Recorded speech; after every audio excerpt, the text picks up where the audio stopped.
Hey, before we dive into this wild story, please hit that subscribe button to join our channel for more crazy workplace tales. I started my job at this tech startup with high hopes. It was my dream gig, innovative projects, a sleek office, and a team that seemed tight-knit. But within weeks, I noticed something off. My colleague, Sarah, had a knack for stirring the pot. She'd whisper in corners, glance my way, and smirk. I brushed it off at first, thinking it was just her personality. But then I overheard my name in a hushed conversation. Sarah was spreading rumors about me, saying I was slacking, missing deadlines, and even bad-mouthing the CEO. None of it was true. I'd been working late nights, pouring my heart into every task. The rumors stung, but worse, they were spreading fast. People started giving me side-eye in meetings. My manager questioned my commitment. I felt isolated, like I was fighting an invisible battle. All I wanted was to clear my name. I tried confronting Sarah privately. I approached her after a team meeting, keeping my tone calm. "Hey, I heard some stuff going around," I said, hoping she'd own up. She just laughed it off, saying, "Oh, you know how people talk." Her nonchalance made my blood boil. I didn't push harder, not wanting to seem paranoid. But the rumors kept growing. Someone said I was job hopping soon, which was news to me. Another claimed I'd botched a major project. My work was solid. I had the emails and deliverables to prove it. Yet, the whispers were eroding my reputation. I started second-guessing myself. Was I actually doing something wrong? The stress was eating me alive. I needed to do something, but what? I decided to keep a low profile and focus on my work. If I could shine in my projects, maybe the rumors would die out. I stayed late, triple-checked my deliverables, and volunteered for extra tasks. But Sarah was relentless. She'd drop subtle jabs in group chats, like, "Some people just coast by, huh?" My colleagues started distancing themselves. Lunch invites dried up, and I felt like an outsider in my own team. I confided in my friend Jake, another coworker, who believed me. He'd heard Sarah's rumors too, but didn't buy them. "She's just jealous," he said. That gave me a sliver of hope, but it wasn't enough. The damage was done, and I was losing my grip. I started dreading work every morning. One day, I found an email from my manager. It was curt: "We need to discuss your performance." My stomach dropped. I'd been killing it on my projects, but the rumors had clearly reached her. In the meeting, she listed complaints, none of which were true. I defended myself, showing evidence of my work, but she seemed skeptical. "Perception matters," she said. I left the meeting shaken. How could I fight something so intangible? Sarah's rumors were like poison, seeping into every corner of the company. I started documenting everything: emails, Slack messages, project updates. If this was a war, I needed ammunition. But deep down, I felt like I was losing. I considered quitting. The thought crossed my mind daily. Why stay in a place where I was being torn down? But I loved the company's mission and the work I was doing. Plus, I'd worked so hard to get here. Quitting felt like letting Sarah win. I confided in Jake again, and he suggested I escalate things. "Talk to HR," he said. I hesitated. HR could make things worse, especially if they didn't believe me. But I was out of options. I filed a formal complaint, detailing Sarah's behavior and the impact it had. I included my documentation, hoping it would be enough. Waiting for a response was agony. Every day felt like a gamble. HR called me in for a meeting. They listened, took notes, and promised to investigate. I felt a flicker of hope, but it didn't last. Days passed with no updates. Meanwhile, Sarah's rumors got bolder. She hinted I was difficult to work with during a team huddle. My colleagues exchanged glances, and I wanted to sink through the floor. I started noticing people avoiding me in the break room. Even Jake seemed hesitant to be seen with me too often. I wondered if HR was even taking me seriously. Were they just going through the motions? The uncertainty was suffocating. I needed someone to step in, but who? Just when I thought things couldn't get worse, a new rumor surfaced. Someone said I'd been bad-mouthing the founder, Alex, calling him out of touch. This was absurd. I'd never even met the guy. But the rumor spread like wildfire. People stopped talking when I entered rooms. My manager gave me another vague warning. I felt like I was in a nightmare I couldn't wake up from. I went back to HR, practically begging for an update. They said they were still looking into it. I left the meeting feeling powerless. Sarah was untouchable, and I was the one paying the price. I started updating my resume, just in case. Then, something unexpected happened. During an all-hands meeting, Alex, the founder, took the stage. I'd only seen him in company emails or on Zoom, always larger than life. He started talking about culture and trust. My heart raced. Had he heard the rumors? He didn't mention me directly, but his words felt pointed. "We don't tolerate toxicity here," he said. "If someone's tearing others down, they're not part of our vision." The room went silent. I glanced at Sarah. Her face was unreadable. For the first time, I felt like someone in power might actually care. But would it change anything? After the meeting, I got an email from Alex's assistant. He wanted to meet me. I was terrified. Was this about the rumors? Had Sarah's lies reached him? I walked into his office, expecting the worst. Alex was surprisingly warm, not the distant figure I'd imagined. He asked about my experience at the company. I hesitated, then spilled everything. Sarah's rumors, the isolation, the HR complaint. He listened intently, nodding, taking notes. "I've heard some things," he said. My heart sank. Did he believe the rumors? But then he added, "I don't buy into gossip. I look at actions." I left the meeting stunned, unsure what to expect next. The next week was quiet. Too quiet. I kept waiting for something to happen. HR finally followed up, saying they'd spoken to Sarah. She denied everything, of course, but they issued her a warning, citing unprofessional conduct. It felt like a small victory, but the damage was done. My reputation was still in tatters. I kept my head down, focusing on my work, but the tension was palpable. Sarah avoided me, but her smirks were gone. I wondered if Alex's involvement had spooked her. Still, I couldn't shake the feeling that this wasn't over. I needed closure, but how? I kept showing up, hoping for a miracle. Things started to shift, but not in the way I expected. Alex began dropping by our team meetings. He'd ask questions, joke around, and even praised my recent project in front of everyone. It was subtle, but people noticed.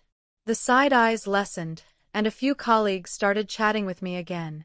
I wasn't sure if Alex was doing this on purpose, but it felt like he was signaling something. Sarah, meanwhile, was quieter than usual. She stopped making snide comments, but I could tell she was watching me. I kept my guard up, documenting everything just in case. The workplace vibe was still tense, but there was a glimmer of hope. Could this be a turning point? One afternoon, Alex called an impromptu team huddle. He announced a new initiative, a culture reset. He talked about accountability, transparency, and rebuilding trust. Then he dropped a bombshell. He'd been reviewing team dynamics and had noticed patterns of negativity. Without naming names, he said those who undermined others would face consequences. My heart pounded. Was this about Sarah? I glanced at her. She looked pale. After the meeting, Jake whispered, "That was for you." I wasn't sure, but it felt like Alex was taking a stand. The question was, would it stick? I needed more than words. The culture reset wasn't just talk. Alex rolled out mandatory training on workplace ethics. We had workshops on communication, conflict resolution, and even bystander intervention. I saw Sarah squirm during one session when the facilitator called out passive-aggressive behavior. My colleagues started opening up, admitting the rumor mill had gotten out of hand. A few even apologized to me privately, saying they hadn't realized how bad things had gotten. It wasn't a full redemption, but it felt like progress. I started to feel like I belonged again. Alex's presence was making a difference, but I still wondered about Sarah. Then came the real shock. HR called me in again. They said they'd uncovered evidence of Sarah's behavior. Slack messages, emails, even a recorded conversation where she admitted to stirring things up. I was floored. How had they gotten this? They didn't say, but I suspected Alex had pushed for a deeper investigation. Sarah was put on a performance improvement plan, and her role was scaled back. She wasn't fired, but her influence was gutted.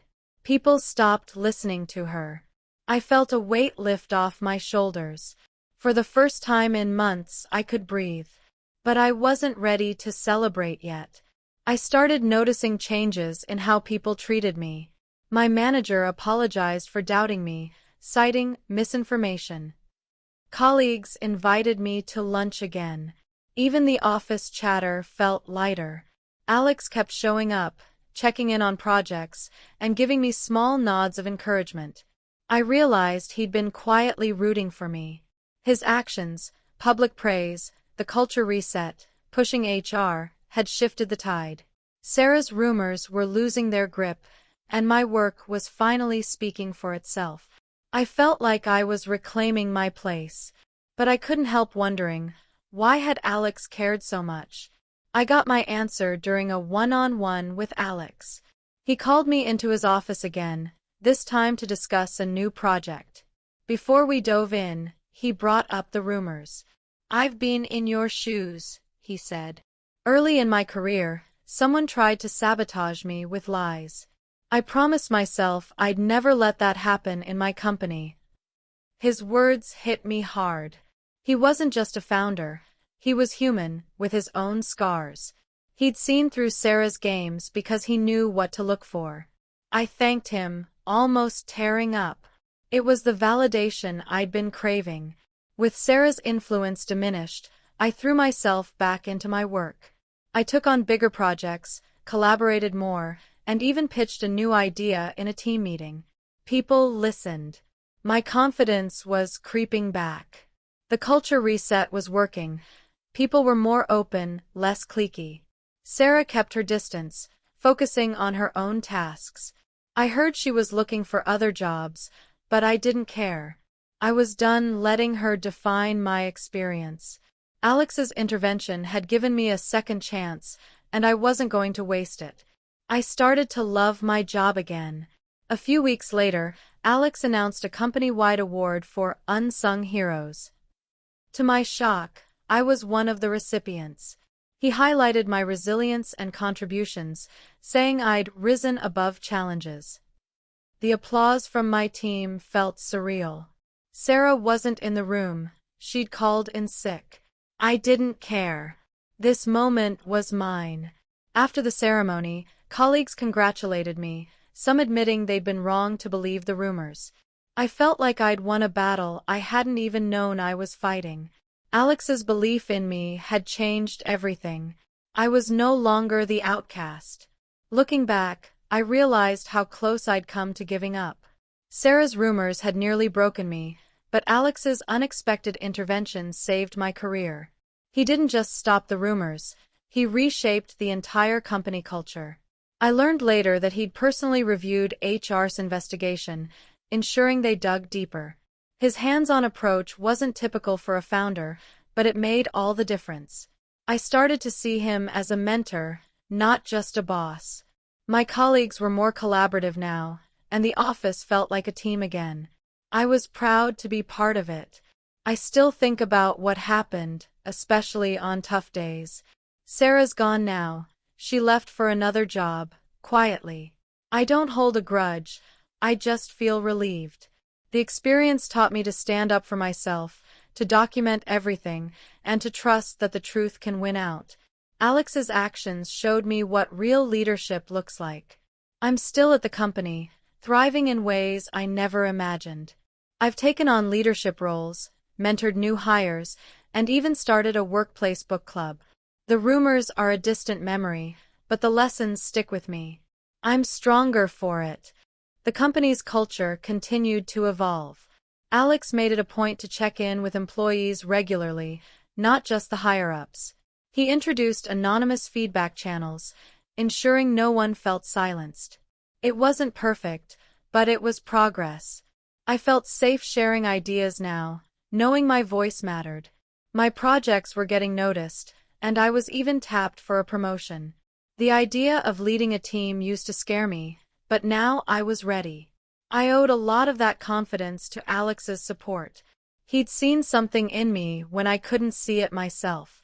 That kind of leadership changes people. I started mentoring a new hire, Emily, who reminded me of myself when I started. She was eager but nervous, worried about fitting in. I shared my story, not the gritty details, but enough to show her she wasn't alone. I told her to focus on her work and build allies, like I had with Jake. I also encouraged her to speak up if something felt off. The company's new culture made that easier. We had regular team check-ins now, and people were more open about issues. I felt like I was paying forward what Alex had done for me. It was empowering. One day, I ran into Alex in the break room. It was just the two of us, a rare moment. I thanked him again for stepping in. He shrugged it off, saying, "Good people deserve a fair shot." But I could tell he was proud of how things had turned out. He asked about my latest project, genuinely curious. We ended up talking for 20 minutes about tech trends and company goals. It hit me how approachable he was, despite being the founder. That conversation cemented my loyalty to the company. I wasn't just an employee, I was part of something bigger. The rumor mill never fully disappeared, but it lost its power. People were more cautious now, knowing leadership was watching. Sarah's departure sent a clear message: toxicity wouldn't be tolerated. My colleagues were more collaborative, and I built real friendships. Jake and I started grabbing coffee regularly, joking about the dark days. I even reconnected with my manager, who admitted she'd been too quick to judge. We worked better together now, with clearer communication. The workplace felt like a fresh start. I was no longer looking over my shoulder. I took on a high-profile project that put me in front of clients. It was nerve-wracking, but I nailed it. The client praised my work, and Alex was in the room, smiling. Afterward, he pulled me aside and said, "You're proving why I fought for you." That moment stuck with me. It wasn't just about the project, it was about earning trust. I realized how far I'd come since those early days of doubt. The rumors, the isolation, the fear, they were all behind me. I was building a career I was proud of, in a place that valued me. The culture reset became a model for other teams. Alex shared our story, anonymized, of course, at a leadership conference. He talked about the cost of unchecked rumors and the importance of stepping in. I felt proud knowing our experience was helping others. Colleagues from other departments started asking me for advice on handling conflict. I wasn't an expert, but I shared what I'd learned. Document everything, find allies, and don't be afraid to escalate. I never thought I'd be a resource for others, but it felt good. I was part of the change. As months passed, I settled into a new normal. Work was challenging but rewarding. I wasn't just surviving, I was thriving. I led a cross-functional team on a new product launch, and it was a hit. My name was no longer tied to rumors, it was tied to results. Colleagues respected me, and I respected them. The office felt like a community again. I even started enjoying team happy hours, something I'd avoided during the worst of it. Alex's intervention had ripple effects, making the company stronger. I was grateful to be part of it. Looking back, I see how much I grew. The ordeal with Sarah tested me, but it also shaped me. I learned to trust my instincts, stand my ground, and value real leadership. Alex's unexpected involvement wasn't just about stopping rumors, it was about showing what a company could be. I'm still here, taking on new challenges, mentoring others, and contributing to the culture. The scars from those early days are there, but they're faint. I'm not defined by what happened, I'm defined by how I moved forward. And I'm not done yet. Sometimes, I think about what would have happened if Alex hadn't stepped in. Would I have quit? Would Sarah have won? It's a sobering thought, but it reminds me to stay vigilant, to keep building relationships, and to speak up when something's wrong. I've shared my story with new hires, not to scare them but to show them what's possible. A good leader can change everything. I'm proof of that. I'm still growing, still learning, but I know my worth now. That's something no rumor can take away. So here I am, stronger than ever, in a company that feels like home. The journey wasn't easy, but it was worth it. I've got a team that respects me, a leader who believes in me, and a future I'm excited about. Sarah's rumors are a distant memory, replaced by real connections and real achievements. I'll never forget what Alex did, not just for me, but for the whole company. His unexpected step-in wasn't just a moment, it was a movement. I'm proud to be part of it, and I'm ready for whatever comes next. Here's to new beginnings. Thanks for listening to my story. If you enjoyed it, please subscribe to our channel for more real-life workplace dramas and lessons. Hit that button now.